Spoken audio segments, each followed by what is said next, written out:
আসসালামু আলাইকুম। আমার নাম সারাসাত হোসেন। আমি টিচারদের উপলক্ষে আজকে আমি আমার টিচারদের জন্য গিফট দিব। গিফটটি হলো চকলেট। তো আমি চকলেটের সঙ্গে আমি চকলেটের প্যাকেট বানিয়ে ফেলেছি। প্যাকেটের ভিতরে আমি চকলেটটা ঢুকিয়ে দিয়েছি। চকলেটটা ঢুকিয়ে আমি আমার ক্লাসে 2টা মিসের জন্য বানাচ্ছি।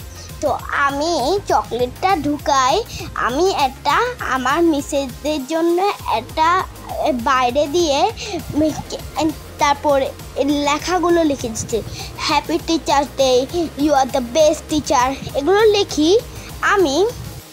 তারপর একটা চিরকুট ঢুকিয়ে দিয়েছি। তো আমার ভিডিওগুলো ভালো লাগলে আপনারা লাইক সাবস্ক্রাইব করবেন, আর বেশি বেশি সাবস্ক্রাইব করবেন, আর আমার ভিডিওগুলো ভালো লাগলে শেয়ার করবেন।